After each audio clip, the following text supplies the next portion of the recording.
Global ITI के YouTube channel में आप सभी का एक बार फिर से स्वागत है। मैं श्रेया श्रीवास्तव और हमारी एमसीक्यू सीरीज चल रही थी आईटीआई सेकेंड ईयर वालों के लिए, जिसका हम पार्ट 8 आगे पढ़ते हैं। ठीक, पार्ट 7 तक ऑलरेडी क्लियर हो गया है।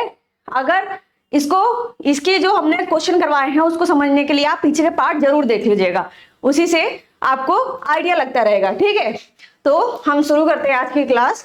और आज की क्लास का पहला क्वेश्चन हमारा लिखा हुआ है Which condition of MCB?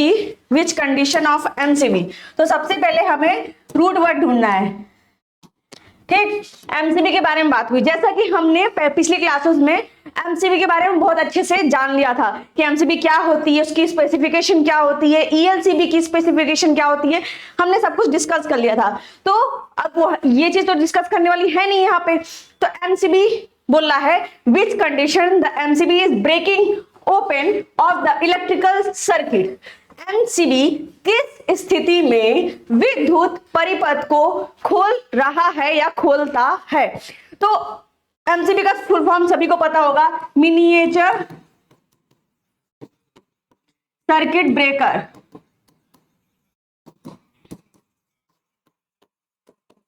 ठीक है, तो इसके फुल फॉर्म से तो सभी अवगत होंगे क्योंकि हमने बहुत अच्छे से समझ लिया था इसको कि इसका फुल फॉर्म क्या होगा, मिनिएचर सर्किट ब्रेकर। अब ये बोल रहा है कि इन विच कंडीशन, कौन सी ऐसी स्थिति होगी किस स्थिति में विद्युत परिपथ को खोल रहा है। अब देखो एमसीबी के डेफिनेशन में ये अपने आप लिखा हुआ है कि एमसीबी एक मैकेनिकल डिवाइस है। कैसी डिवाइस है हमारी एमसीबी? एक मैकेनिकल डिवाइस है जो कि क्या करती है, हमारे जो सर्किट होता है वो उसमें नॉर्मल कंडीशन हो या एबनॉर्मल कंडीशन हो, वो सर्किट को ब्रेक करने का काम करती है। जैसे हमारे शॉर्ट सर्किट से बचाती है या ओवरलोड करंट आता है तो उससे बचाती है। तो किससे किससे बचाती है? हमारी दो चीज हमने सुनी अभी, शॉर्ट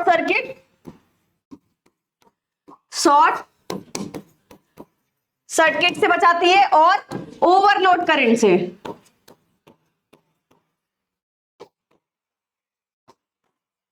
ठीक है, होप ये समझ में आ गया होगा कि पूछा क्या, एमसीबी किस स्थिति में विद्युत परिपथ को खोल रहा है, कौन सी कंडीशन में भैया एमसीबी वर्क करता है। एमसीबी किस लिए यूज होता है? शॉर्ट सर्किट से बचाने के लिए या ओवरलोड करंट से बचाने के लिए। हमने ऑलरेडी डिस्कस किया हुआ है, तो उसी को हम आगे लेके चलते हैं। ठीक, एमसीबी का full form miniature circuit board, और साथ ही एमसीबी का कार्य पूछा है इसमें। एक तरह से ये कार ही पूछा है, बस पूछने का तरीका अलग है, तो ये बिल्कुल दिमाग में रखना है। और एक और बात, ये मत सोचिए कि ये आईटीआई लेवल का ही है। ये क्वेश्चंस जो है हमारे एग्जाम में आते हैं, डीआरडीओ के एग्जाम में, इसरो के एग्जाम में, यूपीएमआरसी के एग्जाम में आपको इस स्लाइड से बहुत सारे क्वेश्चन देखने को मिल जाएंगे। ऐसा कुछ नहीं है, केवल इस स्लाइड से नहीं, जो सीरीज चल रही है उन सीरीज में क्वेश्चन आपको देखने को मिलेंगे। ठीक, तो इसको बिल्कुल वैसे पढ़ना है, ऐसा नहीं कि केवल आईटीआई पास करने के लिए पढ़ना है, क्योंकि आईटीआई पास करने के लिए तो आप पढ़ नहीं रहे, उसके बाद भी कुछ करोगे। तो दैट्स व्हाई इस चीज को दिमाग में रखिएगा, ठीक, और अच्छे से चीजों को समझिएगा। तो मिनिएचर सर्किट बोर्ड हमारा क्या काम करता है? शॉर्ट सर्किट और ओवरलोड करंट, शॉर्ट सर्किट और ओवरलोड करंट से बचाने का कार्य करता है। क्या करता है? बचाने का कार्य करता है। तो और इसमें ये पूछ रहा है कि कौन सी कंडीशन में ये खुल जाता है या एमसीबी जो वर्क करता है। खुल जाना, वर्क करना, बचाना, ये सब एक ही है। ठीक, तो हमने देखा शॉर्ट सर्किट ओवरलोड करंट। ठीक है, अब इसमें खोजो कहां है। क्या लो करंट से एमसीबी बचाएगा? लो करंट अगर आ रहा है उसमें एमसीबी को कोई काम ही नहीं होगा। जब इसमें करंट की मात्रा बहुत अत्यधिक हो जाएगी तब हमारा एमसीबी वर्क करता है, हाई वोल्टेज पे नहीं। ठीक, हमने अभी पढ़ा कि शॉर्ट सर्किट या ओवरलोड करंट पे हमारा एमसीबी वर्क करेगा, या कह लो एमसीबी खुल जाएगा।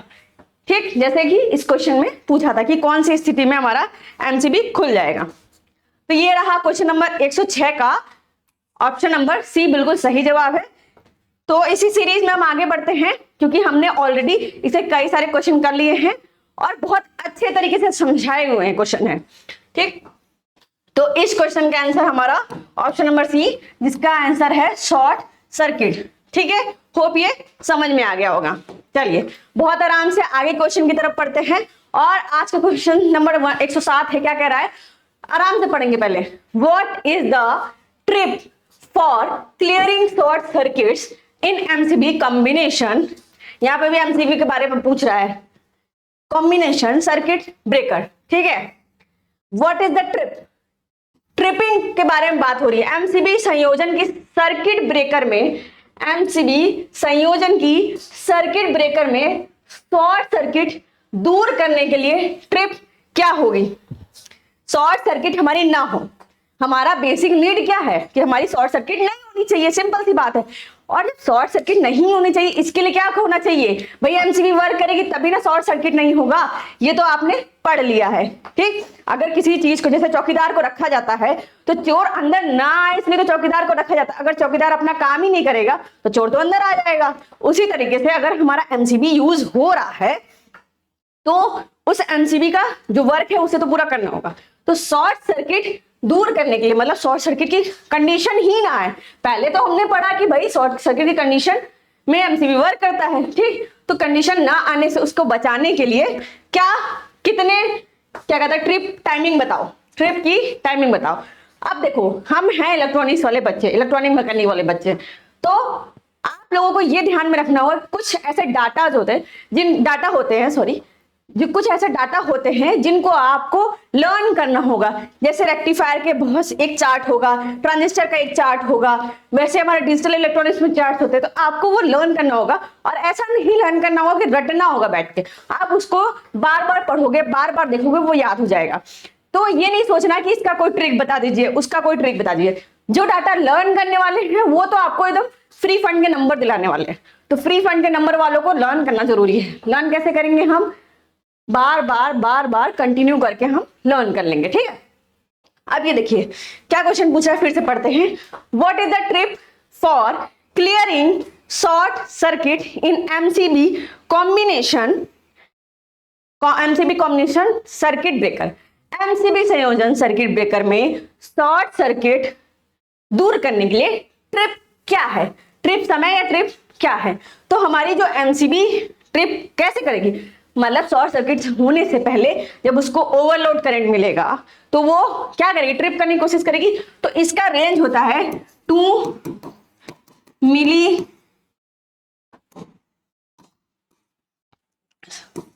सेकेंड टू 3 मिली, ठीक।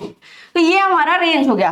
तो इस रेंज में वो हमारी क्लियरिंग करेगा, ठीक, ट्रिप का क्लियरिंग शॉर्ट सर्किट करेगा। तो ऑप्शन नंबर बी बिल्कुल सही जवाब है क्वेश्चन नंबर 107 का, जो कि कह रहा है 3 मिली सेकेंड। अब मैम आप तो 2 मिली सेकेंड से 3 मिली सेकेंड बताइए। अगर ऑप्शन में 2 मिली सेकेंड होता तो हम वो लगाते, मतलब ऐसा कभी नहीं होगा कि 2 मिली सेकेंड दिया होगा और 3 मिली सेकेंड दोनों दिया होगा। या तो 2 to 3 मिली सेकेंड का रेंज दिया होगा, ठीक, या तो फिर 3 मिली सेकेंड दिया होगा मैक्सिमम रेंज, कि हाँ 3 मिली सेकेंड जाएगा तो फिर ये ट्रिप होगा। आया समझ में? होप ये क्वेश्चन अच्छे से समझ में आ गया होगा, ठीक है। नेक्स्ट क्वेश्चन पे चलते हैं, नेक्स्ट क्वेश्चन पढ़ते हैं। तो चलिए नेक्स्ट क्वेश्चन पढ़ते हैं, क्या लिखा हुआ है। What is the cause of motor start with chattering noise? अब देखिए, कॉज मतलब कारण होता है, कॉज मतलब कारण होता है, ऑफ मोटर, अब यहाँ मोटर की बात हो रही है, ठीक। Start with chattering noise, question number 108, ठीक है। चैटरिंग नॉइज के साथ मोटर शुरू होने का क्या कारण है? अब चैटरिंग नॉइज क्या होती है मैम? तो एक चीज ध्यान रखिए, जब ऐसे हमिंग की नॉइज और चैटरिंग नॉइज है तो चट चट से आवाज आती है। जैसे आप पुराने स्वेटर निकालोगे तो उसको ऐसे करोगे तो चट चट सी आवाज आती है, या फिर दो चार्जेस जब मिलते हैं, दो स्वेटर को रगड़ोगे तो भी चट चट सी आवाज आती है, तो उसको हम क्या कहते हैं? Chattering noise. अब कह रहा है चैटरिंग नॉइज के साथ मोटर शुरू होने का क्या कारण है? अब इसमें ऑप्शन देख लेते हैं पहले, उसके बाद समझेंगे। हाई वोल्टेज की वजह से, नो वोल्ट कॉइल बंद हो जाता है इसकी वजह से, control circuit of relay open हो जाता है इसलिए, dust between the contact in electromagnet. अब ये ऑप्शन देख के तो आपको बहुत हार्ड लग रहा होगा, बट हम इसके पीछे का थोड़ा सा डीप करते हैं तो हमें ऑप्शन बिल्कुल इजी लगने लगेंगे, ठीक। तो हम पहले इसको समझते हैं। अब ये क्या कह रहा है, देखिए, हाई वोल्टेज हमने पहला लिया है, हाई वोल्टेज का ऑप्शन, ठीक। अगला है हमारा नो वोल्ट कॉइल बर्न, ठीक। तो दूसरा ऑप्शन क्या है? No volt coil burn. अब चेक करते हैं इसको। तो नो वोल्ट कॉइल 1 और हाई वोल्टेज को समझते हैं, उसके बाद दो और ऑप्शन होंगे उसको समझेंगे। अब देखिए, जब भी हाई वोल्टेज दिखाएगा तो हमें क्या करना है, वोल्टेज को रिड्यूस करना है। जब जैसे मान लो मेरी कैपेसिटी हम रोक सकते हैं, जैसे अगर मेरे पे फोर्स लगाया जाए तो कुछ फोर्स तक हम रोक सकते हैं, लेकिन अगर मेरे फोर्स से ज्यादा फोर्स लगाया जाए तो हम पीछे की तरफ होने लगेंगे, है कि नहीं है। तो इसी तरह से हमारा जब हाई वोल्टेज हो जाएगा तो हमें क्या करना है, तब क्या होता है पहले ये देख लेते हैं, हाई वोल्टेज होने पे होता क्या है और फिर उसका रेमेडी क्या है, उसको सही कैसे करेंगे। ठीक, तो हाई वोल्टेज होने पे क्या, कॉन्टेक्टर फेल हो जाता है। ठीक, कॉन्टेक्टर फेल हो जाता है।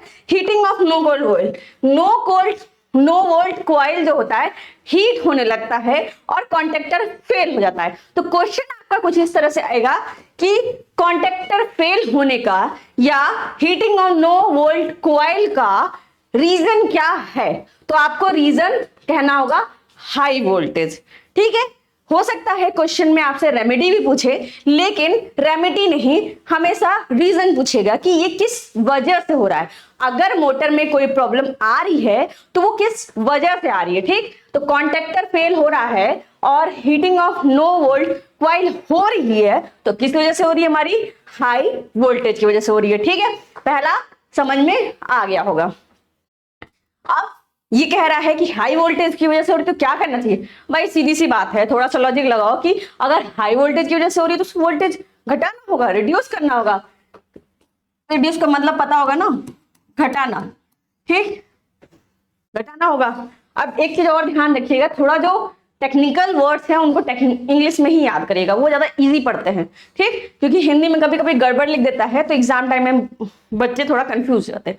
तो प्रेफर करो कि टेक्निकल वर्ड इंग्लिश में ही आप पढ़ा करो। ठीक, नेक्स्ट है हमारा जो कि ऑप्शन नंबर बी था, वो क्या कह रहा था, नो वोल्ट कॉइल बर्न। ये कर्स दिया हुआ था ऑप्शन में। ठीक, क्वेश्चन ऐसे आएगा, कॉइल नॉट एनर्जाइज, जो मोटर की कॉइल है वो एनर्जाइज नहीं हो रही है जबकि सप्लाई वोल्टेज टर्मिनल पर दिया जा रहा है। अगर मोटर के टर्मिनल पर सप्लाई वोल्टेज दिया जा रहा है तो हमारी कॉइल को एनर्जाइज होना चाहिए, लेकिन हमारी कॉइल एनर्जाइज नहीं हो रही है। तो उसका रीजन क्या हो सकता है। अब जो ये चीज है वो हमारी प्रैक्टिकल में भी एक तरह से काम आती है। ठीक, प्रैक्टिकल में पूछ लेगा, बताओ एनर्जाइज नहीं हो रहा तो उसका रीजन क्या है या उसको सही कैसे करेंगे। तो आपको जब रीजन पता होगा तभी ना आप सही करोगे। तो रीजन उसका है नो वोल्ट कॉइल बर्न।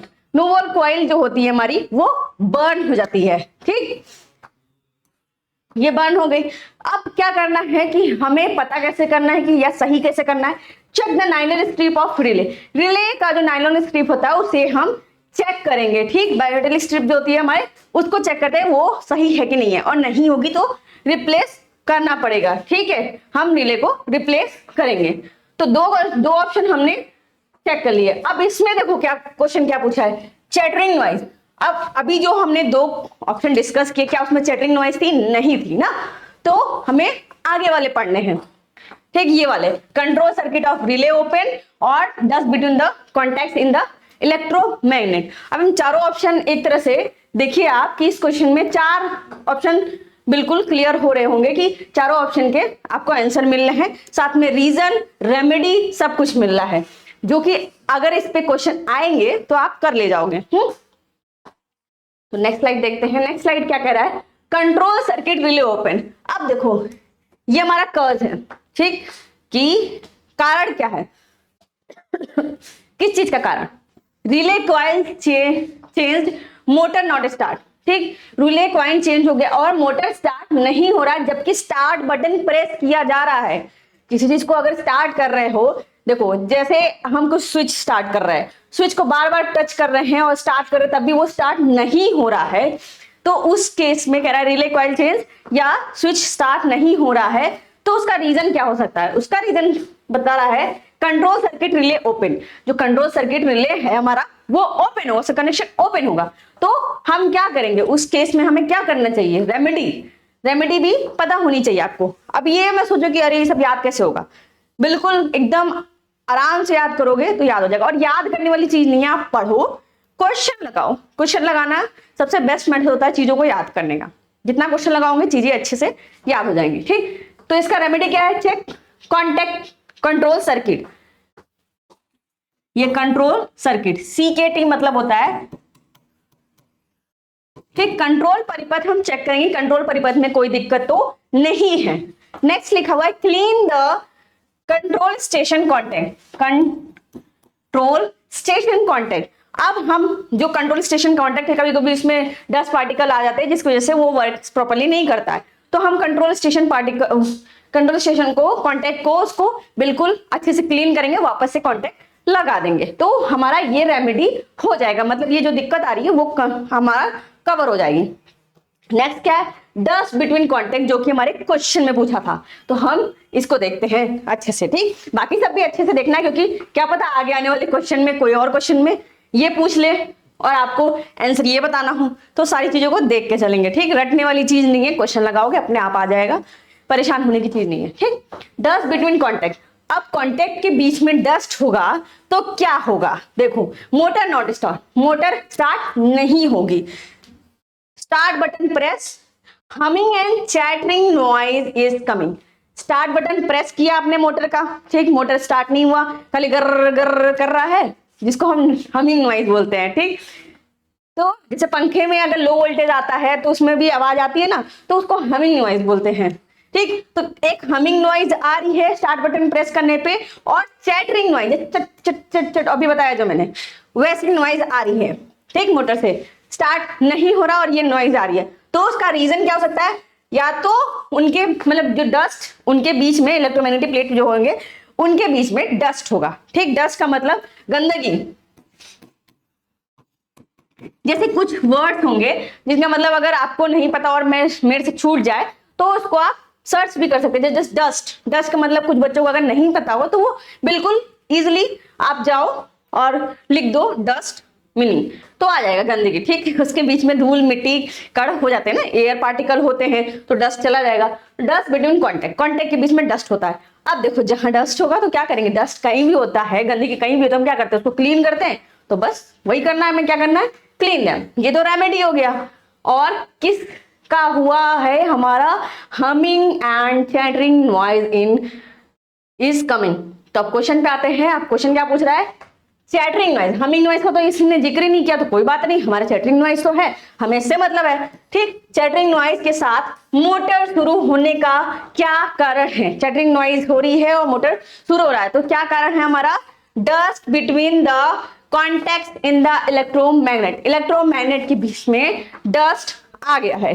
ठीक है, तो हमारा क्वेश्चन नंबर 108 का ऑप्शन नंबर डी बिल्कुल सही होगा, और इसको तीनों को हमने समझ लिया है। तो अगले क्वेश्चन में अगर कुछ इसके रिलेटेड पूछेगा तो भी हम कर ले जाएंगे, इससे रिलेटेड पूछेगा तो भी कर ले जाएंगे, और इससे रिलेटेड पूछेगा तो भी कर ले जाएंगे। ठीक, इतना तो करना पड़ेगा, भले आप एक बार में ना कर पाए लेकिन बार बार करेंगे तो आपको आ जाएगा। ठीक, तो इस पे परेशान होने की कोई बात नहीं कि नहीं हो रहा है।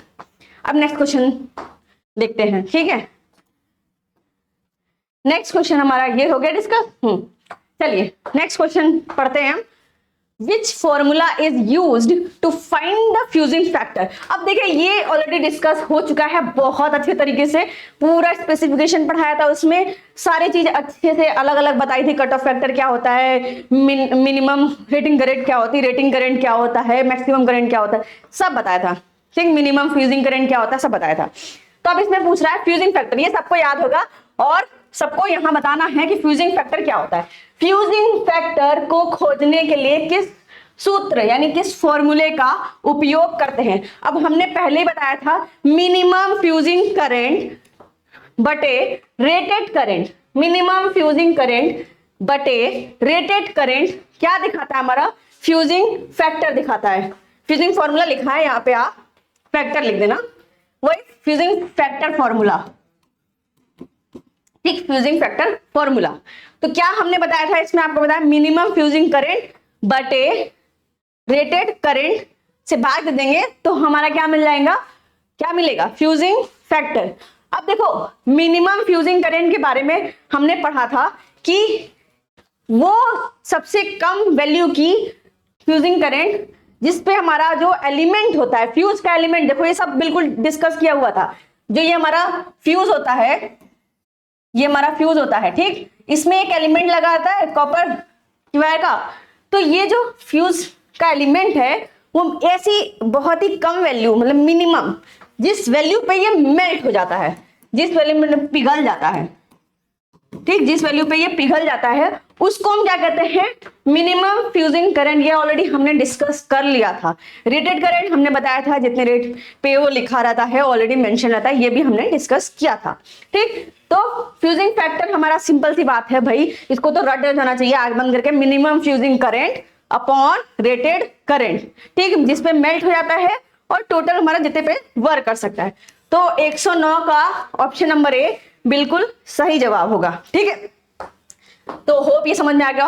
अब ये कहोगे कि मैम बी भी समझाइए, सी भी समझाइए, डी भी समझाइए, तो अब इसमें खुद देखो, थोड़ा दिमाग लगाओ, क्या लिखा है, fusing formula rated current upon minimum fusing current, ये तो कंफ्यूज करने के लिए दिया है ना, तो ये नहीं होगा, ये ऐसा कोई फॉर्मूला नहीं होता है, तो हम क्यों समझाएं इसको। जो जरूरी है वो पढ़ेंगे ना, कि कुछ भी आएगा अगड़म बगड़म सब पढ़ लेंगे, नहीं, हमें स्मार्ट स्टडी करनी है, हमें हार्ड स्टडी नहीं करनी है। जब भी स्मार्ट स्टडी करोगे तो हमेशा आपका माइंड डेवलप होगा। ठीक, तो हमें पता है फॉर्मूला ये है, ठीक, हमने ये समझा दिया। अब हमें दिख रहा है कि इसकी जरूरत ही नहीं है, क्योंकि ये ऐसा कुछ फॉर्मूला नहीं होता, ये तो कंफ्यूज करने के लिए बच्चों को दिया है। अब जिन बच्चों ने नहीं पढ़ा होगा, जिन्होंने क्लास नहीं ली होगी, उनको कंफ्यूजन होगा, लेकिन जिन्होंने पढ़ा होगा उसे कोई कंफ्यूजन नहीं होगा। ठीक, सी फ्यूजिंग फैक्टर लिखा हुआ है, लिखा हुआ minimum fusing current minus rated current. अब देखो इतना चालाक है कि सारे ऑप्शन में मिनिमम फ्यूजिंग करंट और रेटेड करंट को साथ में दिया हुआ है ताकि कंफ्यूजन हो, और नेसेसरी है कि ये, हाँ, इसेंशियली कि कंफ्यूजन होगा ही होगा, लेकिन जिसे फॉर्मूला पता है, जिसने पहले दिन से क्लास की है, बहुत अच्छे से समझ में आ गया होगा। तो ये क्वेश्चन का ऑप्शन भी गलत है। फ्यूजिंग फैक्टर लिखा हुआ है मिनिमम फ्यूजिंग करंट प्लस, ना प्लस होता है ना माइनस होता है और ना नीचे वाला ऊपर जाता है। ठीक, तो ये ऊपर वाला ऊपर ही रहेगा, minimum fusing current upon rated current. 3-4 बार तो यही बोल दिया, आपको तो अभी याद होना चाहिए। ठीक, जब भी क्वेश्चन करे दिल दिमाग से यही रहा करिए। ठीक, अब नेक्स्ट क्वेश्चन क्या पूछ रहा है हमारा 110 कि what is the cause of humming noise from the starter. ठीक, वैसा ही कुछ क्वेश्चन है जो कि हमने अभी पीछे सॉल्व किया है, लेकिन उसमें 4 ऑप्शन अलग थे। अब इसके ऑप्शन देख लेते हैं, अगर इसके ऑप्शन सेम होंगे तो देखते हैं। Low voltage open no volt coil, auxiliary contact not closing, meeting the on the no volt coil. अब मैम इसमें समझ ही में नहीं आ रहा, पता नहीं क्या क्या लिख दिया है, हमने तो कभी पढ़ा ही नहीं है। ठीक है, अगर आपने थ्योरी नहीं भी पढ़ी है तो भी आप बिल्कुल क्वेश्चन कर सकते हैं, डोंट वरी, बिल्कुल कोई भी इंसान कर सकता है। बस जो पढ़ रहे हैं वो समझ के पढ़िए, रट के नहीं। ठीक, थ्योरी नहीं पढ़ी तो भी इतना हम पढ़ लेंगे कि हमें बिल्कुल क्वेश्चन करने आ जाएगा। क्वेश्चन फिर से पढ़ते हैं। स्टार्टर में हमिंग नॉइज, याद रखना, हमिंग नॉइज आने का क्या कारण है। अब देखो मोटर नहीं बोल रहा है, ये स्टार्टर बोल रहा है। स्टार्टर में हमिंग नॉइज आने का क्या कारण है।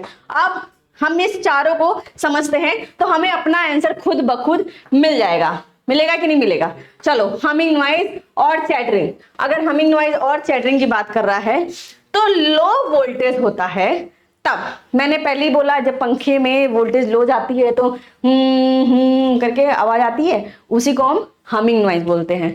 ठीक, तो लो वोल्टेज पे हमारा हमिंग नॉइज आ रहा है। कब हमिंग नॉइज कब आ रहा है, कब, क्वेश्चन मन में उठना चाहिए। जब भी आप क्वेश्चन करो तो अपने आप से क्वेश्चन पूछो, तभी आपको आंसर सामने दिखेगा। हमिंग नॉइज कब आ रहा है, जब हमारी लो वोल्टेज हो रही है। मैंने अभी बताया, जब घर में लो वोल्टेज होता है तो करके चलता है हमारा पंखा, वही हमारा हमिंग नॉइज है। तो हमिंग नॉइज आ रही है किस वजह से, लो वोल्टेज से। ठीक, अब उसके लिए रेमेडी भी जरूरी है। अब भाई लो वोल्टेज आ रही, क्या उसमें आप फ्रिज चला सकते हो, क्या मिक्सी चला सकते हो, नहीं चला सकते हो ना। तो ऐसी बात है कि हमें उसके जो रेटेड वोल्टेज होता है उतना देना पड़ेगा। भाई बिना रेटेड वोल्टेज पे वो काम ही नहीं करेगा। 220 वोल्ट पे अगर कोई चीज वर्क कर रही है तो आप उसको 100 वोल्ट पे करवाओगे तो वो कैसे करेगी, जितनी उसको जरूरत है उतने पे ही तो वर्क करेगी। जैसे एक नाचने वाली गुड़िया होती है, उस पर 1 रुपया डालो, चाहे वो 1 चाबी भरो 2 चाबी भरो, तो जितनी चाबियां भरते हो उतना ही वो नाचती है। तो जितना चाबी भरोगे उतना ही नाचेगा। इसका मतलब है कि जितना जरूरी होता है रेटेड वोल्टेज उतना ही वोल्टेज देना चाहिए, उससे कम करेंगे तो वर्क नहीं करेगा। ठीक, नॉइज आएगी आपके में, हमिंग नॉइज। होप ये वाला समझ में आ गया होगा। तो इस हिसाब से हमारा आंसर क्या है, लो वोल्टेज। आंसर क्या हो जाएगा हमारा, लो वोल्टेज। तो क्वेश्चन नंबर 110 का आंसर हो जाएगा लो वोल्टेज। अब इसमें समझने लायक है कि इसके 4 ऑप्शन है, इसके समझते हैं। अब जिसके 4 ऑप्शन समझने लायक ही नहीं उसको क्यों समझाना, ठीक। बी अ स्मार्ट वर्कर, ठीक, स्मार्ट स्टडी, स्मार्ट स्टूडेंट बना जाए। नेक्स्ट लिखा हुआ motor not start, start button pressed, motor start नहीं हो रहा है, स्टार्ट बटन प्रेस किया गया है, press armature contactor manually motor start. जब कॉन्टेक्टर को मैनुअली दबाया जा रहा है तब जाकर के मोटर स्टार्ट हो रहा है, ऐसे नहीं हो रहा है। देखो अब उसका रीजन क्या है, तो अब उसका रीजन है, ठीक, अब उसका रीजन है open in no volt coil, open in no volt coil circuit. No volt coil circuit में ओपन खुल जाएगा, नो वोल्ट कॉइल सर्किट खुल जाता है, जिसकी वजह से ये वाली प्रॉब्लम आती है। तो उसकी रेमेडी क्या है, अब मेन वोल्टेज चेक करना है, ठीक। सबसे पहला काम हमें क्या करना है, मेन वोल्टेज चेक करना है। फिर चेक वायरिंग, कहीं वायरिंग तो लूज नहीं है इसकी, ठीक, कहीं भी वायरिंग तो लूज नहीं है। और तीसरा है चेक रेजिस्टेंस, रिप्लेस कॉइल। अगर रेजिस्टेंस ये सब नहीं है तो रेजिस्टेंस को देखेंगे और कॉइल को ही रिप्लेस कर देंगे, ठीक। तो ये हो गया हमारा चेक कैसे करेंगे उसको, रेमेडी मतलब उसको हल कैसे करेंगे। और ये हो गया हमारा कर्ज कि मतलब ये जो हो रहा है वो किस वजह से हो रहा है और उसे ठीक कैसे करेंगे। अब एक और चीज, बच्चे का पूरा इंग्लिश में लिखा हुआ है, अब चीजें समझाने वाली जो है वो इंग्लिश में कम शब्दों में समझ में आती है। हम जो बोल रहे हैं, अगर आपको नोट्स बनाने हैं तो हम जो बोल रहे हैं उसको लिख लीजिए, बाकी हम यही चीज समझा रहे हैं। अब इसमें क्या नहीं समझ में आ रहा है, मोटर नॉट स्टार्ट, क्या इसका मतलब नहीं समझ में आ रहा है, कैसे नहीं समझ में आएगा, मोटर स्टार्ट नहीं हो रहा है। मान लीजिए नहीं समझ में आ रहा है तो हम बोल तो रहे हैं, वो तो सुनाई दे रहा होगा ना, कान में जा रही होगी, दिमाग में जा रही है, या कान से जाती है और इधर से निकल जाती है, नहीं ना, तो कान में जा रही है तो दिमाग में जरूर जाएगी, ठीक। तो ये हमारा हो गया, चारों हमने नहीं अभी पढ़े, 2 पढ़े हमने, जिसमें से हमें पहले वाला आंसर मिल गया था, ठीक। दूसरा वाला ये ऑप्शन रहा हमारा ओपन नो वोल्ट कॉइल। तीसरा देखते हैं ऑक्सिलरी कॉन्टेक्ट नॉट क्लोजिंग, ठीक। चलिए अब पढ़ते हैं ये थर्ड वाला, ऑक्सिलरी कॉन्टेक्ट नॉट क्लोजिंग। इसमें लिखा है रीजन, ठीक, ऑक्सिलरी कॉन्टेक्ट नॉट क्लोजिंग किस वजह से ये कारण बना, मतलब ये वजह है, ठीक। Motor start on button press and stop immediately. Motor का स्टार्ट बटन हमने ऑन किया, ठीक, एंड स्टॉप इमीडिएटली, अपने आप ही, जैसे मतलब जैसे ही हम प्रेस बटन हटा रहे हैं, व्हेन ऑन बटन रिलीज, जैसे ही ऑन बटन को रिलीज कर रहे हैं, छोड़ रहे हैं, ऑन बटन दबाया मोटर स्टार्ट हुआ, ऑन बटन रिलीज किया तो मोटर रुक गया। समझ में आया। तो ये जो प्रॉब्लम है, ये वाली जो प्रॉब्लम है उसका कारण है ये। कारण क्या लिखा है, auxiliary contact not closing. Auxiliary contact का मतलब सेकेंडरी कॉन्टेक्ट की बात हो रही है, ठीक, सेकेंडरी वाइंडिंग, सेकेंडरी कॉन्टेक्ट। इसका रीजन ये है और इसकी रेमेडी ये लिखी है। क्या लिखा है, पैरेलल कनेक्शन जो है उनको हम चेक करेंगे, ठीक। पैरेलल मतलब समानांतर, ठीक। मैंने कहा टेक्निकल भाषा हम यूज करेंगे पैरेलल, चलो मान लेते हैं समानांतर। रेक्टिफाई द डिफेक्ट, कोई भी जो गलती हो रही है, जो प्रॉब्लम हो रही है उसको रेक्टिफाई करेंगे and replace the auxiliary contact. जो सेकेंडरी कॉन्टेक्ट है, ऑक्सिलरी कॉन्टेक्ट है, उसको हम रिप्लेस कर देंगे, इजंट इट, ओके। ये खूब समझ में आ गया होगा। नेक्स्ट हमारा प्रॉब्लम आ रही है coil not energise. Coil energise नहीं हो रही है, सप्लाई वोल्टेज दिया जा रहा है नो वोल्ट कॉइल टर्मिनल पर।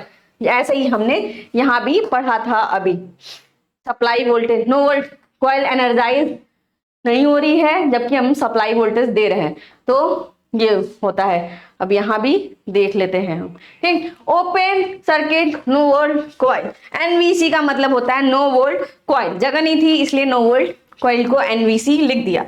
और ये फुल फॉर्म भी होता है इसका, ठीक। अगर मान लो फुल फॉर्म पूछा तो आपको पता होना चाहिए।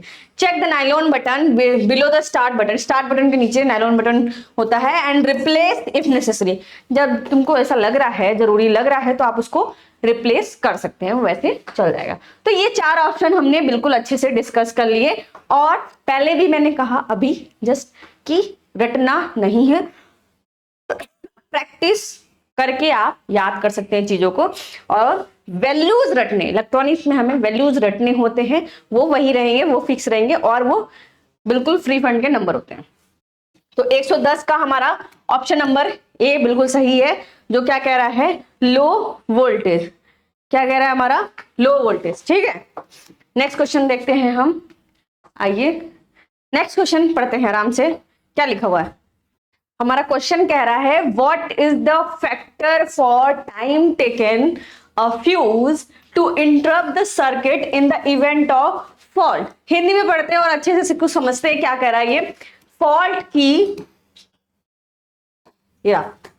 की स्थिति में सर्किट को बाधित करने के लिए, फॉल्ट की स्थिति में सर्किट को बाधित करने के लिए फ्यूज द्वारा लिए गए समय के लिए कौन सा कारक लिया जाता है। इसके बारे में हमने पहले ही डिस्कस कर लिया है, पहले ही हमने पढ़ लिया है। Power factor, fusing factor, cut off factor, ये सब हम पढ़ चुके हैं। तो ये जो चीज, ये जो स्टेटमेंट लिखी है, जो डेफिनेशन लिखा है, जो लिखा हुआ है कि फॉल्ट की स्थिति में, जब फॉल्ट होने वाला उस स्थिति की बात कर रहा है, सर्किट को बाधित करने के लिए, सर्किट को रोक देने के लिए, बाधित कर देने के लिए फ्यूज द्वारा, फ्यूज जब कुछ फॉल्ट होने वाला था उससे पहले एमसीबी गिरती है, तो उसमें वो कितना समय ले रहा है उसको क्या कहते हैं, तो उसको हम क्या कहते हैं, कट ऑफ फैक्टर। सभी को याद होगा क्योंकि ये हमने ऑलरेडी डिस्कस किया और बहुत अच्छे से समझा था। और अभी हमने जस्ट क्या पढ़ा है, फ्यूजिंग फैक्टर कि minimum fusing current upon rated current को हम क्या कहते हैं, फ्यूजिंग फैक्टर कहते हैं। हाँ, और ऊपर वाला है पावर फैक्टर। सभी को पता है ट्रू पावर बटे में टोटल पावर, ट्रू पावर बटे में टोटल पावर को हम क्या कहते हैं, हम कहते हैं उसको पावर फैक्टर। ये भी हमने पढ़ रखा है, बहुत अच्छे से पढ़ा था ये भी। तो ये सारी चीजें ऑलरेडी हमने डिस्कस कर ली है। तो इस क्वेश्चन में अगर ये ऑप्शन में है तो हमारा ऑप्शन नंबर बिल्कुल सी सही होगा, क्योंकि क्वेश्चन जो दिया हुआ है वो डेफिनेशन है। किस चीज की डेफिनेशन है, हमारी कट ऑफ फैक्टर की। ठीक, तो ये हमारा ऑप्शन नंबर सी बिल्कुल सही जवाब है क्वेश्चन नंबर 111 का। पैरेललिंग फैक्टर, जब दो एमसीबी को एक दूसरे के पैरेलल में हम लगा देते हैं तो वो हमारा पैरेललिंग फैक्टर कहलाता है। क्या कहलाता है, पैरेललिंग फैक्टर। ठीक है, अगले क्वेश्चन पे चलते हैं, बहुत आराम से पढ़ेंगे इसको। लिखा हुआ है what is the cause of failure of contactor due to much heating of no volt coil. अब देखो यहाँ पे हमें अपना क्या पकड़ना है, रूट वर्ड। क्या कह रहा है हमारा, too much heating of no volt coil. No volt coil में अगर ये कंडीशन आ रही है तो इसका कारण क्या होगा, तो इसका कारण हमें ढूंढना है। अब देखो ये वाला हमने पढ़ रखा है, ये वाला हमने पढ़ रखा है और ये वाला, तीनों ऑप्शन हम पढ़ चुके हैं पिछले की स्लाइड में। तो इस स्लाइड में आप एलिमिनेशन मेथड भी यूज कर सकते हो कि ये और ये और ये तो हमें पता ही है, तो इसका आंसर ये होना चाहिए। बट हम अभी इसको डिस्कस भी करते हैं इन चारों को एक एक करके। ठीक, तो पहले लिखा हुआ है हमारा low voltage feed rated voltage, और ये जो है हमारा कंडीशन है, मतलब इस कंडीशन में क्या, कौन सी कंडीशन, हमिंग और चैटरिंग नॉइज। जब भी मोटर में हमारी हमिंग नॉइज आ रही है और चैटरिंग नॉइज, चट चट की आवाज आ रही है, तो ये जो प्रॉब्लम आ रही है, इस प्रॉब्लम से होता क्या है, इस प्रॉब्लम को किस वजह से होता है हमारा, जब वोल्टेज लेवल लो हो। जब लो लेवल वोल्टेज होती है तो हमिंग नॉइज और चैटरिंग नॉइज आती है। ये हमने अभी बहुत अच्छे से डिस्कस किया है पिछली की स्लाइड में। ठीक, तो उसका रीजन हमारा लो वोल्टेज है। अब रीजन है कि गलती, प्रॉब्लम क्या आ रही है, तो उसको सही भी करना होगा कि इस प्रॉब्लम को सही भी करना। तो प्रॉब्लम को सही करने के लिए हम रेटेड वोल्टेज फीड करेंगे। ठीक, ये हमने पढ़ लिया था। ये भी हमने पढ़ा कि control circuit of relay open, ये रिले कॉइल चेंज मोटर, यानी कि जो रिले कॉइल चेंज मोटर नहीं वर्क कर रहा है और स्टार्ट बटन प्रेस करने के बाद भी स्टार्ट नहीं हो रही है, तो वो उसका रीजन क्या हो सकता है, control circuit of relay open हो सकता है। क्या हो सकता है कि रिले कंट्रोल सर्किट ओपन होगा। अब जब ओपन होगा तो हमें क्या करना है, रेमेडीज में यानी उसके निवारण के लिए क्या करना होगा, तो check control circuit open, check करना है कंट्रोल सर्किट ओपन है कि नहीं है तो उसको से वापस से कनेक्ट कर देना और ये काम हो जाएगा। ठीक, ये भी हमने डिस्कस कर लिया है। और ये था हमारा कि मोटर स्टार्ट नहीं हो रहा है, मैन्युअली प्रेस करने पर मोटर स्टार्ट हो जा रहा है, बट ऐसे मोटर स्टार्ट नहीं हो रहा है। तो हमें क्या करना होगा, ये जो हमारी प्रॉब्लम है, अब प्रॉब्लम किस वजह से आ रही है, तो open in no volt coil circuit, no volt coil circuit में ओपन आ रहा है, इसलिए हमारा ये प्रॉब्लम आ रहा है। ठीक, अब इसको सही कैसे करेंगे, तो सही हम कैसे करेंगे, check main volt wiring, wiring को चेक करेंगे और कॉइल को रिप्लेस कर देंगे। ठीक, मेन वोल्ट वायरिंग चेक करके और कॉइल को रिप्लेस कर देंगे। अब ये बचा हुआ है, ये भी डिस्कस हो चुका था, अब ये बचा है हमारा, कह रहा है कि fail of contactor due to too much heating, due to too much heating. अब यहां देखिए, due to too much heating, ठीक, नो वोल्ट कॉइल के बहुत अधिक गर्म होने के कारण, बहुत अधिक गर्म होने के कारण कॉन्ट्रैक्टर नहीं होगा, यहाँ पे कॉन्टैक्टर होगा।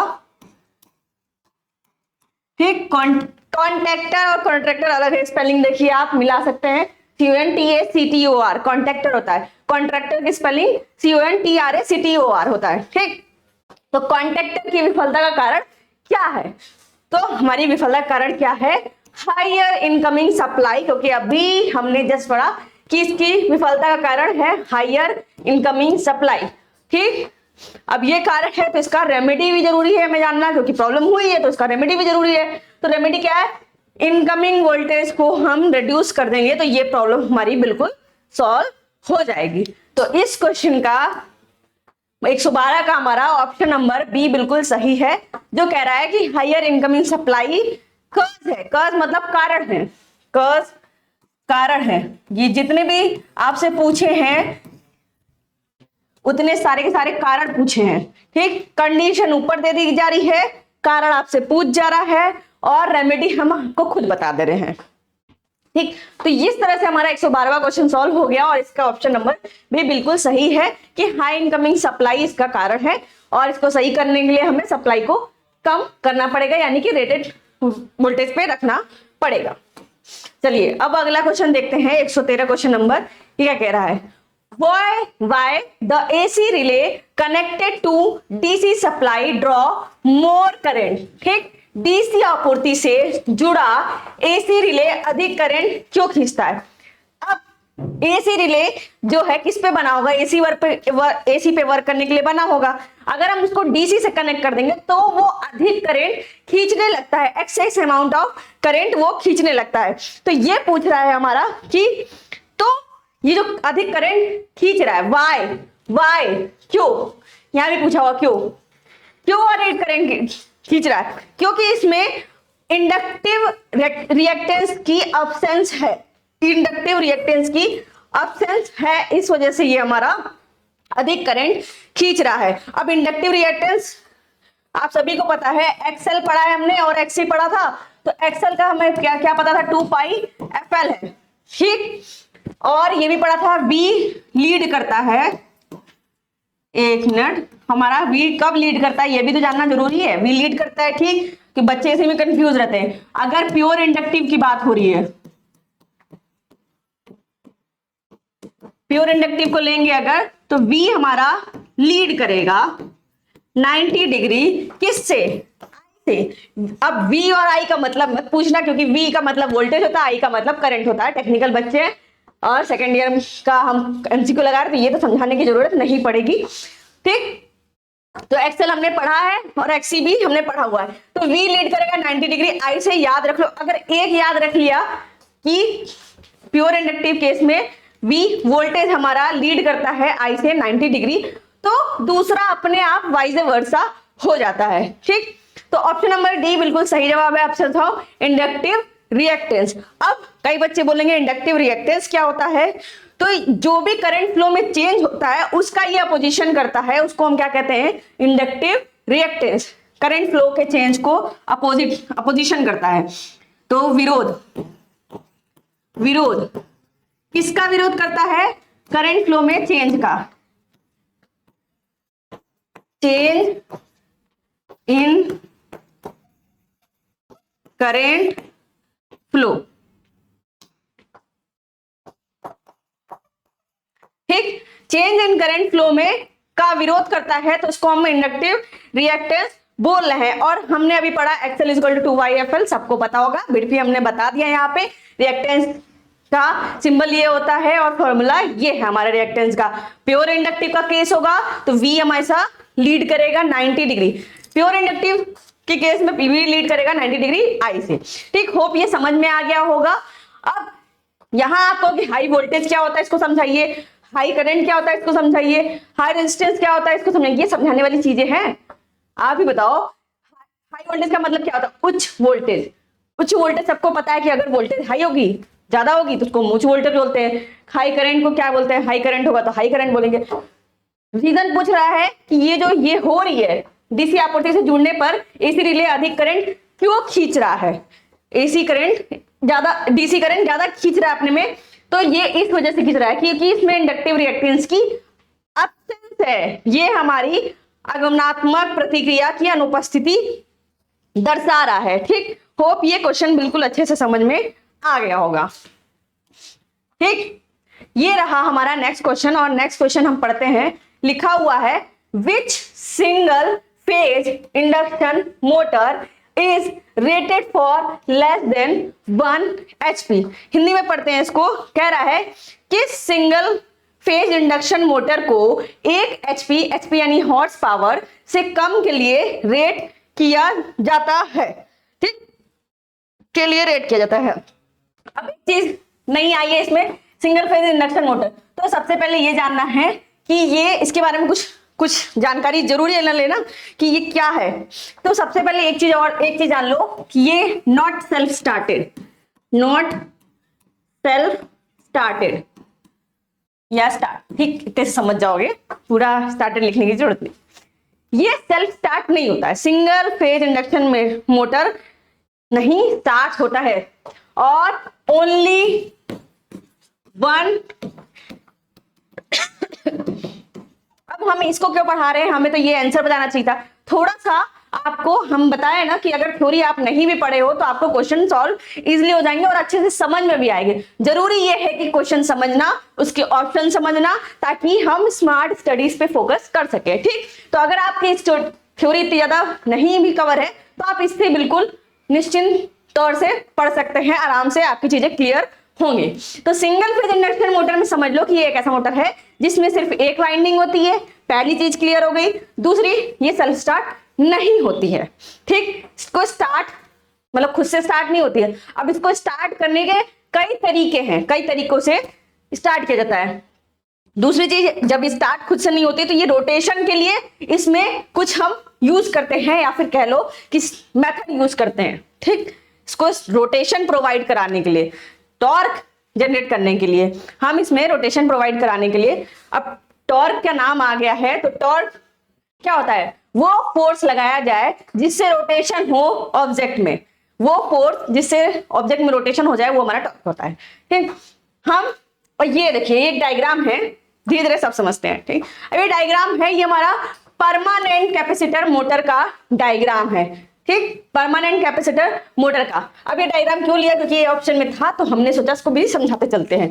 अब इसमें जो कैपेसिटर है ये दोनों वाइंडिंग के बीच में लगा हुआ है। देखिए यहाँ मेन वाइंडिंग है, यहाँ पे हमारा ये कंटिन्यूअस यानी परमानेंट कैपेसिटर लगा हुआ है। इसका काम क्या है? हमारा स्टार्ट करना। और ये लिखा हुआ है ऑक्सिलरी वाइंडिंग। ऑक्सिलरी वाइंडिंग को सेकेंडरी वाइंडिंग भी कहते हैं। ठीक है,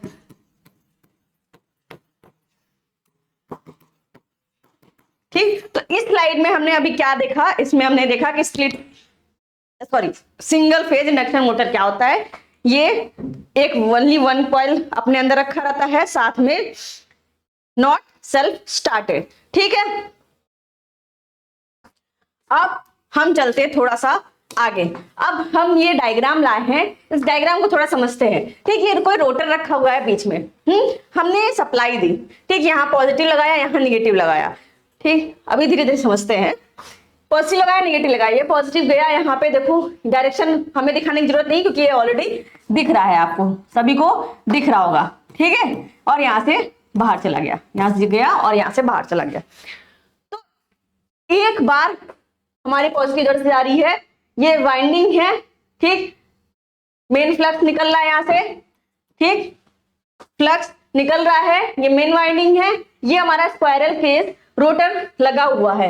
अब देखो यहाँ पे torque production in single phase motor with one winding during positive cycle of supply. Positive cycle से जो टॉर्क जनरेट हो रहा है उसकी वजह से ये हमारा हल्का सा इधर रोटेट करेगा। ठीक, अब नेक्स्ट ये तो हमारा हो गया पहला फिगर। दूसरा फिगर भी मैम सेम ही है, इसमें क्या गड़बड़ी है या फिर ये क्यों लेके आई जब आप ये ठाई? देखो इसमें हमने पोलैरिटी चेंज कर दी, ऊपर प्लस कर दिया और नीचे माइनस कर दिया। अब हमारी जो करंट है यहां से जा रही है इस तरह से और घूमते हुए ये जा रही है और यहां से निकल रही है। ठीक, अब देखो डायरेक्शन ऑफ टॉर्क, इसमें देखो पॉइंट लगा हुआ यानी कि इधर से जा रही है, ठीक, और इधर से निकल रही है, प्लस गोल में प्लस लगा हुआ तो निकल रही है और ये जा रही है। ठीक, अब यहां देखिए ये प्लस यहां आ गया है और ये पॉइंट यहां आ गया है, तो दोनों एक दूसरे को कैंसल आउट कर दे रहे हैं। जब दोनों एक दूसरे को कैंसल आउट कर दे तो इसको रोटेशन नहीं मिल पा रहा है, रोटेशन नहीं मिल पा रहा। अरे भाई मोटर को जब हम फोर्स लगा रहे हैं तो एक ही साइड से फोर्स लगाएंगे ना, तभी ना वो रोटेशन कर पाएगा। जब दोनों साइड से बराबर फोर्स लग रहा है पोलैरिटी चेंज करने पे, तो ये पोलैरिटी आप सिंगल फेज दे रहे हैं, लेकिन यही समझाने के लिए है कि प्लस नीचे गया ऊपर। ठीक, दोनों साइकिल को समझाया गया है, ये प्लस वाली साइकिल को और ये नेगेटिव वाली साइकिल को। तो इसमें भी टॉर्क जनरेट हो रहा है, इसमें भी टॉर्क जनरेट हो रहा है। अभी हम बताएं टॉर्क जनरेट मतलब रोटेशन के लिए लगाया गया फोर्स, उसको हम क्या कहेंगे? टॉर्क नाम दे दिया गया है। ठीक, बलागुड़, बलागुड़ तो जानते होंगे।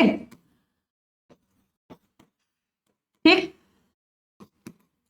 बलागुड़, तो ये एक दूसरे को कैंसिल आउट कर दे रहे हैं। क्यों भाई? एक तरफ से हमने इधर से लगाया फोर्स, ठीक, इधर से फोर्स लगाया, मोटर थोड़ा सा इधर से घूमने लगा, तब से नेगेटिव साइकिल आ गई और मोटर उधर से घूमने लगा। तो जब दोनों तरफ से सेम फोर्स लगेगा तो क्या ये एक दूसरे को कैंसिल आउट नहीं करेंगे? तो ये रोटेशन करने देगा? नहीं करने देगा। इसलिए हमें किसकी जरूरत पड़ी? हमें मोटर को तो घुमाना है, हमारा काम है भाई कि हमें मोटर को घुमाना है और अपना काम बनाना है। तो हमें क्या करना है, हम इसको दो पार्ट में लेके आए हैं कि दो पार्ट लिखा हुआ है, स्प्लिट फेज इंडक्शन मोटर होता है और कम्यूटेटर इंडक्शन मोटर कहेंगे। ठीक, अब कम्यूटेटर लगा करके हम इंडक्शन मोटर का यूज कर सकते हैं और मतलब रोटेशन करवा सकते हैं। ठीक, कम्यूटेटर लगा करके हम रोटेशन करवा सकते हैं। रोटेशन का मतलब ना घूमना, अब इतना तो इंग्लिश सबको ही पता होगी। ठीक, स्प्लिट फेज, अब स्प्लिट फेज का मतलब होता है फेज को हम डिवाइड कर देते हैं, बांट देते हैं। ठीक, ये तरीका होता है और ये तरीका होता है। तो अब ये देखते हैं स्प्लिट फेज के अंदर कौन कौन से टाइप है। पहला है resistance start induction motor. Resistance लगा करके हम resistance start induction motor, resistance लगा करके हम इंडक्शन मोटर को स्टार्ट करते हैं। दूसरा है हमारा इंडक्शन स्टार्ट इंडक्शन मोटर, इस तरह से भी हम इंडक्शन को स्टार्ट कर सकते हैं। तीसरा है परमानेंट कैपेसिटर, जैसे कि अभी पिछली वाली डायग्राम में हमने देखा था कि ये परमानेंट कैपेसिटर लगा हुआ है, इससे भी हम क्या रोटेशन प्रोवाइड करने के लिए स्टार्टिंग कर सकते हैं मोटर की। ठीक, नेक्स्ट है कैपेसिटर स्टार्ट इंडक्शन मोटर। अब इसमें कैपेसिटर स्टार्ट और परमानेंट कैपेसिटर में क्या डिफरेंस है मैम? ये डिफरेंस है कि ये परमानेंट कैपेसिटर ये लगा ही रहेगा और ये है हमारा कैपेसिटर स्टार्ट होने के बाद अपना काम बंद कर देगा। ठीक, रोटेशन आने के बाद एक पॉइंट पे जाकर के ये बंद हो जाएगा। अब नेक्स्ट है कैपेसिटर स्टार्ट कैपेसिटर रन। ठीक, एसटी लिखा हुआ है तो आप समझ जाना, जगह नहीं थी इस वजह से एसटी लिख दिया।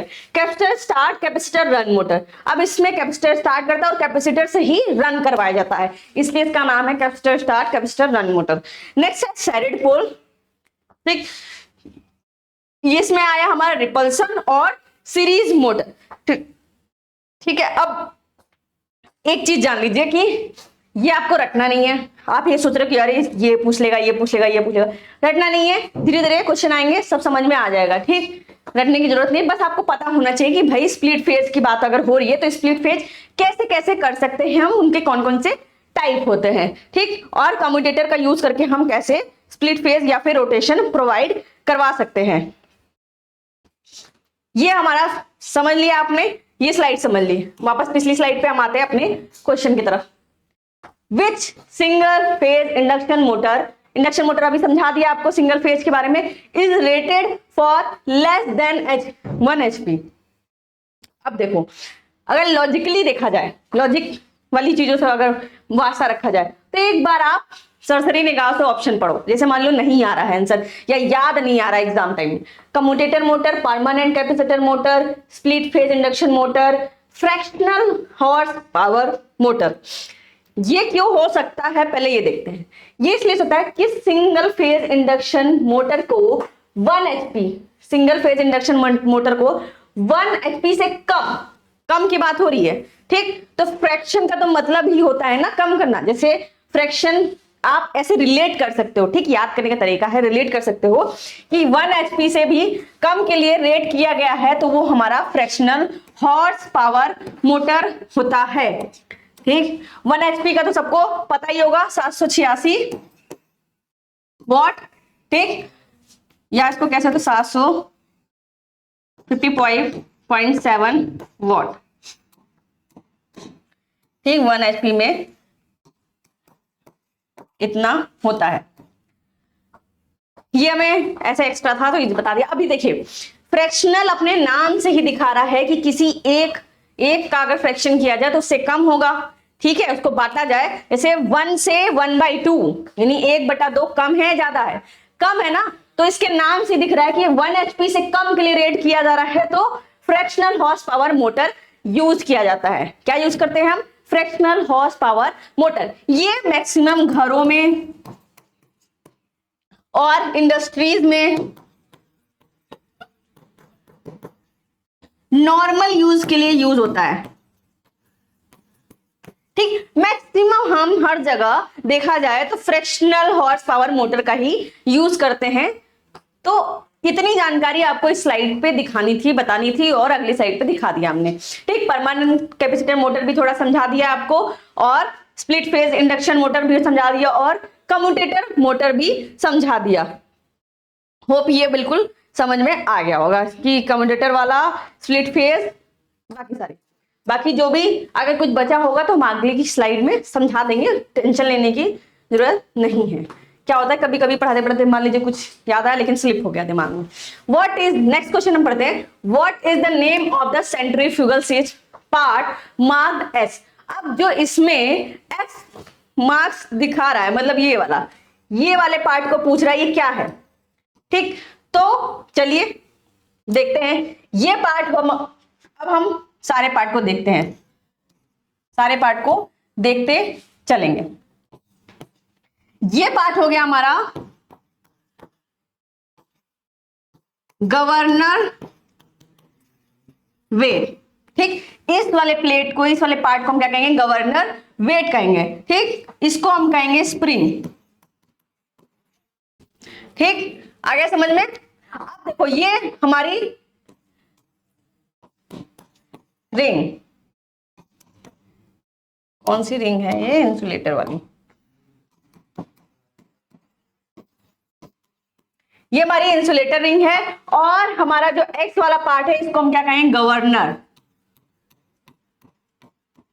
समझ में? ये एक्स वाला पार्ट हमारा गवर्नर कहलाएगा, इसको हम स्प्रिंग कहेंगे। ये हमारा गवर्नर वेट होगा और इंसुलेटर रिंग होगा। अब इस सबको ही समझा दिया, जितने भी पार्ट इसमें आपसे क्वेश्चन में पूछ सकते हैं सबको समझा दिया।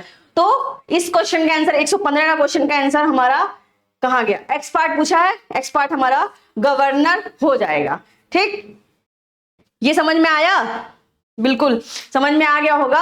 अब सेंट्रीफ्यूगल स्विच का एक डायग्राम दिया हुआ है, देखो इसमें ये वाली जो पार्ट है इसको हम कॉपर फिंगर कहते हैं, और ये जो पार्ट है ये हमारा रोटेटिंग पार्ट है, और ये हमारा स्टेशनरी पार्ट है, यानी ये रुका रहता है, और ये वाला पार्ट हमारा घूमता है, ठीक। ये जो लगे हुए ये हमारे कॉपर के सेगमेंट है, और ये हमारा इंसुलेशन प्रोवाइड किया गया है। तो इस क्वेश्चन का आंसर ऑप्शन नंबर बी हो जाएगा। क्या दिखा रहा है? हमारा गवर्नर दिखा रहा है, ठीक है। होप ये समझ में आ गया होगा बहुत अच्छे से, ठीक है। इसका काम क्या है? एक ये स्विच होती है हमारी सेंट्रीफ्यूगल स्विच, चिन्हित केंद्र प्रसारक स्विच। अच्छा, हिंदी में इसको हम केंद्र प्रसारक स्विच कहते हैं। तो देखिए आप कि केंद्र प्रसारक स्विच का क्या काम होता है। अब देखो जो हमारी ऑक्सिलरी वाइंडिंग होती है, जिसको हम सेकेंडरी वाइंडिंग कहते हैं, ये रोटेशन के बाद 70 to 80% पहुंच जाती है, तो इसको डिस्कनेक्ट करने का काम करता है। जब मोटर 70 to 80% पहुंच जाती है, जब मोटर हमारी 70 to 80% पहुंच जाती है, तो ये डिस्कनेक्ट करने का काम करता है। ठीक है, जब रोटेशन स्पीड हमारी 70 से 80% पहुंच जाएगी तो डिस्कनेक्ट द ऑक्सिलरी, कहां लिखूं, डिस्कनेक्ट कर देता है।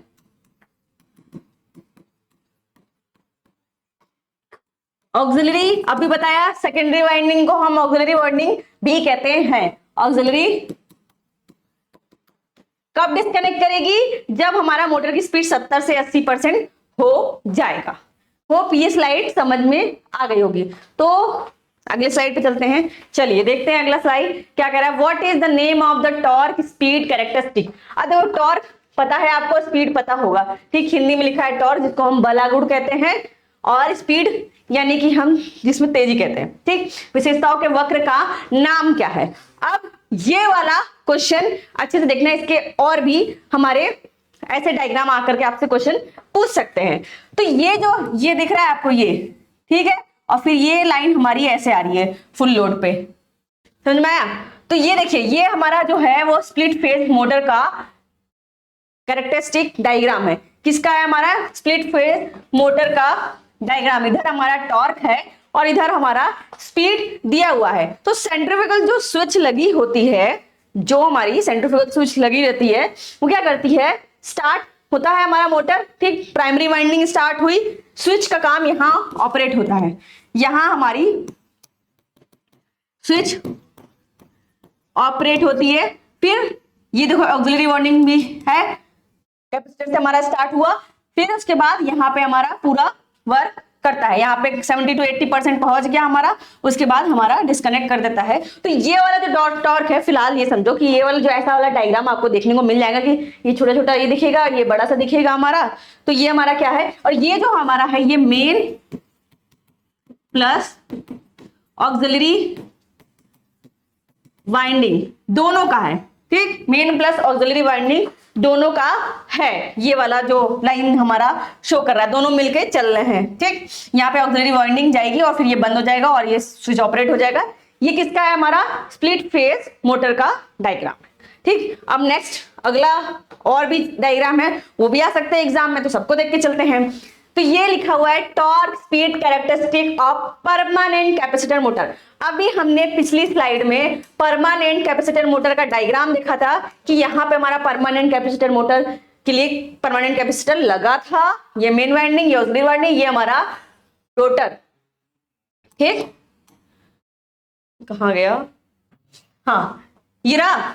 अब देखो परमानेंट वाले में कुछ नहीं करना है, यही कैपेसिटर स्टार्ट हो रहा है, यही जाकर के आउटपुट दे रहा है। तो सबसे इजी है परमानेंट कैपेसिटर मोटर, इसमें ऑक्सिलरी वाइंडिंग कहीं नहीं है कुछ भी, कि स्टार्ट होगा फिर बंद होगा फिर कुछ होगा फिर कुछ होगा, ऐसा कुछ है ही नहीं, क्योंकि वही कंट्रोल कर रहा है कैपेसिटर, क्योंकि परमानेंटली वो लगा हुआ है तो वही कंट्रोल कर रहा है। तो ये हमारा याद करने का तरीका है कि चलो ये हमारा ऐसे वर्क करेगा, यानी एक वेव फॉर्म हम देखेंगे तो वो परमानेंट वाले की होगी, और इस तरह के वेव फॉर्म हमें दिखेंगे, ये बिल्कुल आपको साफ दिख रहा होगा। ठीक, इस तरह के हमारे दिखेंगे, तो ये हमारे जिसके स्प्लिट फेज इंडक्शन मोटर के। अभी देखो ये torque speed characteristic of capacitor start induction motor. हमने बताया था कि स्प्लिट फेज वाले में कई सारे होते हैं, resistance start, capacitor start, capacitor start, capacitor run, capacitor start, induction run. तो ये कौन सा कैपेसिटर स्टार्ट इंडक्शन रन वाला है। अब देखिए ये कंबाइंड वाइंडिंग का हमारा जा रहा है वेवफॉर्म, जैसे हमारी स्विच ऑपरेट हो रही है, ठीक, फिर हमारा मेन वाइंडिंग काम करता है और ऑक्सिलरी वाइंडिंग नहीं काम कर रहा है। लेकिन यहाँ पे जब जा रहा है तो ये दोनों काम कर रहे हैं। ठीक, जैसे हमारा स्विच ऑपरेट होगा वैसे हमारा खाली मेन वाइंडिंग काम करेगा। अब आप कहोगे कि ये और ये थोड़ा थोड़ा सेम लग रहा है, ठीक, ये वाला देखिए मैम, लेकिन देखो कहां से स्टार्ट हो रहा है, ये भी तो है ना। ठीक, तो ये हमारा किसका है, capacitor start induction run motor. Next है हमारा capacitor start capacitor run motor. अब कैपेसिटर से स्टार्ट हो रहा है, कैपेसिटर ही रन कर रहा है, तो इसके डायग्राम देखो कैसे है, इस टाइप का है।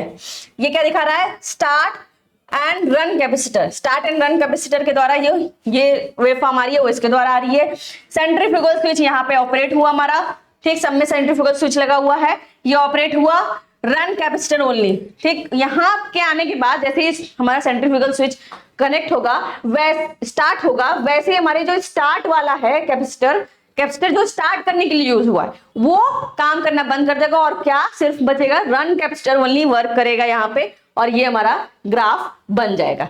ठीक, तो ग्राफ को दिमाग में रखिए, आपको एक दो बार देख लेंगे ग्राफ को, फिर भूलेंगे नहीं।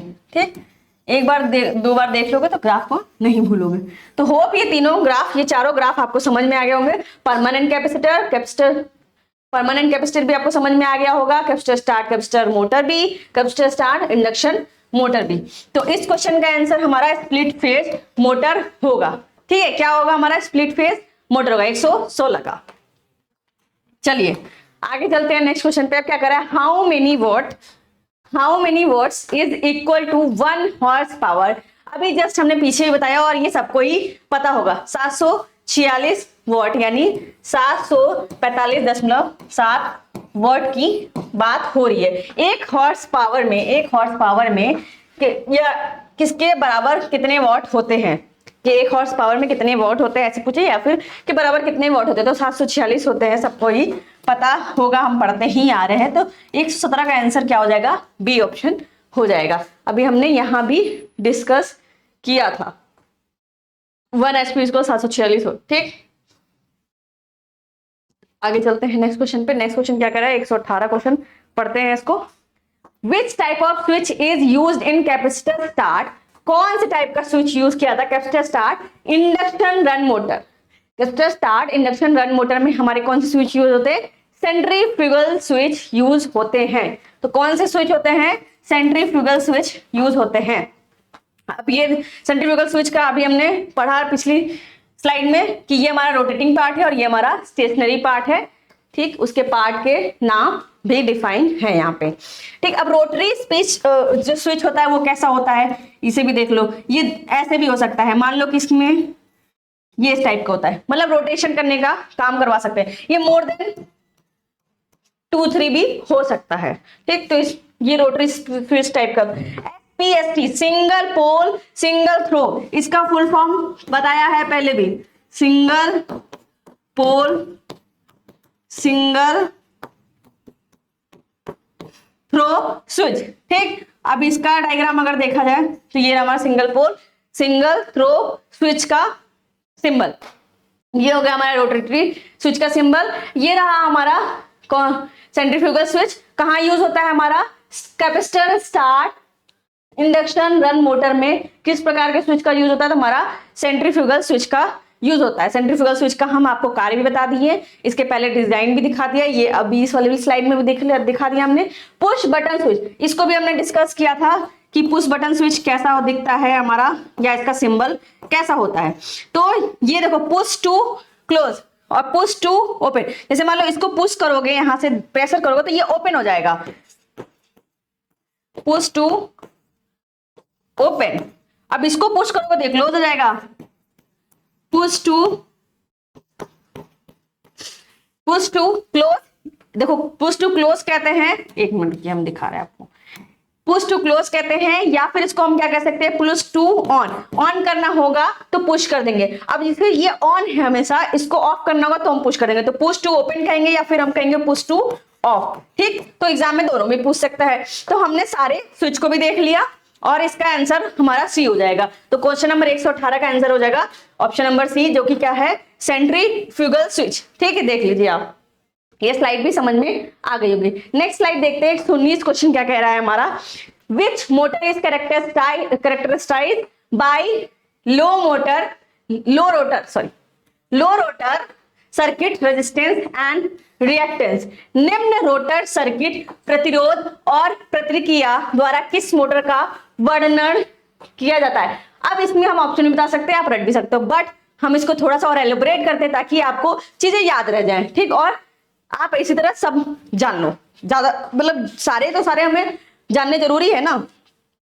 ठीक, तो ये हमारा क्वेश्चन कहाँ गया, ये रहा। ठीक, अब ये आपके सामने कुछ खुल के आया है, हम इसको थोड़ा देखते हैं अच्छे से। ठीक, पहला क्या लिखा है, क्लास ए मोटर के बारे में, और पहले तो ये जान लो कितने टाइप के होते हैं। तो ये हमारे 6 टाइप के स्क्वायरल केज वाले हमारे 6 टाइप के होंगे, 6 टाइप के मोटर, और उनके ऐसे ही क्वेश्चन आपको आएंगे। कोई इसमें से या तो पूछ लेगा या तो ये फिगर दिखा करके पूछ लेगा ये कौन से टाइप का मोटर है। ठीक, अब ये देखिए क्लास ए मोटर के बारे में बात करें, अब इसको पढ़ते हैं। मोस्ट पॉपुलर टाइप, सबसे ज्यादा पॉपुलर टाइप होता है और ये ज्यादातर यूज होता है। Rotor bars close to surface give relatively low rotor reactance. अब ये आपको अपना यहाँ पे वर्ड मिल गया, low rotor reactance, slip is low. अब क्वेश्चन ऐसे भी हो सकता है कि कौन से मोटर का, कौन से टाइप के मोटर का स्क्विरल केज में स्लिप लो होता है, तो किसका होता है, क्लास ए का। किसका स्लिप लो होता है, लेस देन 1। ठीक, लेस देन 1 समझ लो, इसका स्लिप लो होता है। तो पहला सब ये यहां से निकला तो इसका हम ये दिखा देंगे। दूसरा क्वेश्चन निकला लो रोटर रिएक्टेंस होता है, तो हमारे क्वेश्चन में भी तो वही पूछा है, low rotor reactance and resistance and reactance. ठीक, निम्न रोटर सर्किट प्रतिरोध और प्रतिक्रिया, आया समझ। तो हमारा कौन सा आंसर हो जाएगा, ऑप्शन नंबर ए। इसका सही जवाब क्या हो जाएगा हमारा, ऑप्शन नंबर ए। यानी क्लास ए टाइप का जो मोटर होता है उसकी बात कर रहा है कि निम्न लो रोटर रिएक्टेंस होता है। अब एक चीज और इसमें देख लो कि अगर आपको डायग्राम दे दिया और उस डायग्राम में आपको लिखना है, ये क्या लिख रहा है, लो लीकेज फ्लक्स। अब ये मत कहना कि लीकेज फ्लक्स क्या था। देखो लीकेज फ्लक्स यानी कि मान लो एक पाथ वाली फ्लक्स होती है, फ्लक्स बह रही है हमारी, ठीक, अपने पाथ में बह रही है। कुछ होती है जो शैतान होती है, जो इधर उधर भाग जाती है, वो अपने पाथ में बहना नहीं चाहती है। कुछ बच्चे होते हैं ना, जैसे उनको जितना मना करो वो उतना ही इधर उधर भागते हैं, तो वो उस टाइप की होती है। तो इनको क्या कहते हैं, हम लीकेज फ्लक्स कहते हैं, जो अपने रास्ते से भटक जाती हैं, इधर उधर रहती हैं। ठीक, तो वो हमारा लीकेज फ्लक्स हो गई। तो अगर आपको डायग्राम में ऐसे देखा दिया कि low leakage flux, high useful flux, useful flux जो यूज हो रही है, जो सीधी सीधी पाथ में जा रही है, जिनका उपयोग हो रहा है, जो किसी की बात नहीं सुनते हैं, जो अपनी मनमानी करते हैं, वो हमारे लीकेज फ्लक्स होते हैं। और जो हमारी बात सुनते हैं, बहुत मैनर में रहते हैं, वो हमारे यूजफुल फ्लक्स होते हैं। ठीक है, एग्जाम्पल है समझने के लिए। ठीक, अब देखिए लो लीकेज फ्लक्स है हमारा, ये दिखा दिया, और हाई यूजफुल फ्लक्स यानी कि यूजफुल फ्लक्स तो ज्यादा है और लीकेज फ्लक्स कम है, मतलब लॉस कम हो रहे हैं और ये ज्यादा हो रहा है। ठीक, हाई यूजफुल हमारा ज्यादा हो रहा है। तो कौन से टाइप का होगा, ए टाइप का। ऐसा क्वेश्चन भी आ सकता है। चलिए, हो सके मतलब आई थिंक ये वाला आपको समझ में आ गया होगा। 3 क्वेश्चन पूछ सकते हैं। स्लिप रिंग के बारे में पूछ सकता है, लो रोटर रिएक्टेंस जो अभी पूछा है, जो कि हमने बताया कि क्लास ए टाइप का होता है, और ये डायग्राम दे करके भी आपसे पूछ सकता है। ठीक, कि ऐसा डायग्राम दे देगा और आपको पता चल जाएगा। नेक्स्ट है, देखो यहाँ लिखा हाई लीकेज फ्लक्स। अब क्लास बी ऐसा टाइप होता है, इसमें जो लीकेज फ्लक्स होती है वो हमारी हाई होती है। समझ में आया। और यूजफुल वाली हमारी क्या होती है, मीडियम होती है। एक तो ये क्वेश्चन यहां से बन जाएगा डायग्राम दे करके। अब ये पढ़ते हैं हमारा, deep and narrow rotor bar, deep and narrow rotor bar produce high reactance during starting में जब स्टार्ट होता रहता है तो ये हाई रिएक्टेंस दिखाता है और इसका स्लिप लो होता है। तो ये 2 कंडीशन अगर दिया रहेगा तो हमारा क्लास बी टाइप का मोटर हो जाएगा। स्पीड टॉर्क की अगर बात करें तो एक बी क्लास बी टाइप का, क्लास सी टाइप का, क्लास डी टाइप का हमारा स्पीड भी पूछता है। तो इसको 600% रख लीजिए। ठीक, इसका जो स्पीड और टॉर्क की जो आती है वैल्यू हमारी स्पीड टॉर्क की 600%। ठीक, नेक्स्ट है हमारा क्लास सी टाइप के मोटर की बात कर रहे हैं। तो आउटर बार गिव बेटर स्टार्टिंग, आउटर बार अच्छी स्टार्टिंग देता है eight normal speed, more current flows in the inner winding, slip is लो। ठीक, मोर करेंट फ्लो अगर आपको ये दिख जाए ऑप्शन में या फिर क्वेश्चन में, sorry, in the inner winding, तो ये भी क्वेश्चन बन सकता है। अब इसका डायग्राम देख लेते हैं। इसका डायग्राम उसका डायग्राम देखिए अलग है, तो याद करने का उतना प्रॉब्लम नहीं होगा। ये डायग्राम दिख रहा है आपको। ठीक, ये फ्लक्स इधर से जा रही है, लो लीकेज लगा हुआ है, हाई यूजफुल फ्लक्स लिखा है तो क्लास ए, हाई लीकेज लिखा हुआ है, मीडियम यूजफुल तो क्लास बी। ठीक, नेक्स्ट हमारा क्लास सी के बारे में पूछ रहा है, तो मीडियम यूजफुल फ्लक्स और हाई लीकेज। ठीक, लेकिन इसके साथ में एक चीज और जुड़ी हुई है, क्या लिखा, हाई रिएक्टेंस वाइंडिंग। तो ये कंफ्यूज मत होना कि क्लास बी और क्लास सी तो सेम ही है, नहीं, यहाँ पे देखो हाई रिएक्टेंस वाइंडिंग भी लिखा हुआ फिगर में आएगा, तो ये क्लास सी टाइप का हो जाएगा। और ये देखिए लो रिएक्टेंस वाइंडिंग, ये क्या दिखा रहा है, लो रिएक्टेंस वाइंडिंग, और ये हाई रिएक्टेंस वाइंडिंग। तो ये क्लास सी का हो गया। नेक्स्ट हम पढ़ते हैं क्लास डी का। तो क्लास डी का देखो यहाँ पे देखो क्या दिखा रहा है, लो लीकेज फ्लक्स। अब यहाँ फ्लक्स की जो लीकेज फ्लक्स है वो वैल्यू कम है और यूजफुल फ्लक्स ज्यादा है, ठीक।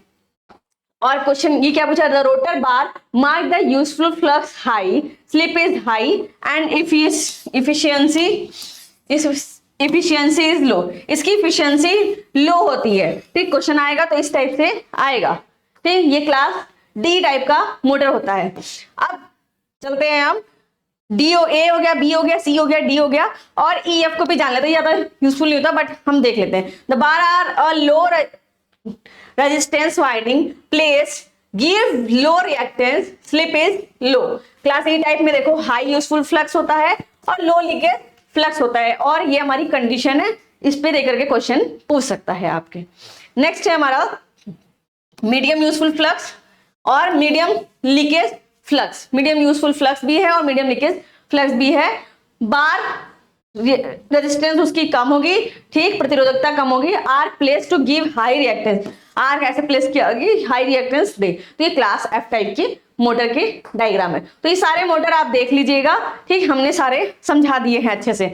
और ये रटना नहीं है बिल्कुल, आप खुद ही डायग्राम बनाओगे, खुद ही याद हो जाएगा, ठीक। चीजें याद करने के लिए पेन, पेंसिल, दिमाग, तीनों चीज का यूज किया करो, मतलब कॉपी, पेन और दिमाग, ठीक।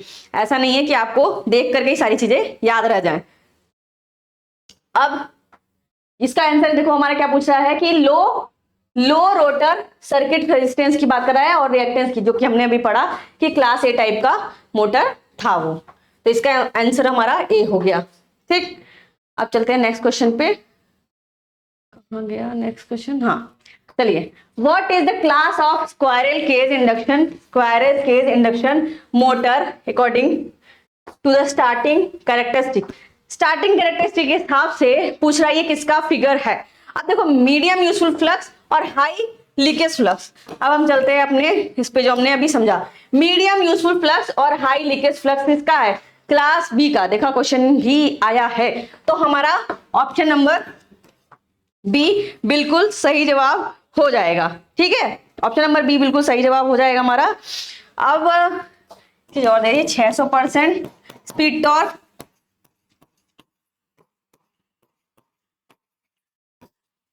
और इसका 200% होता है स्पीड टॉर्क।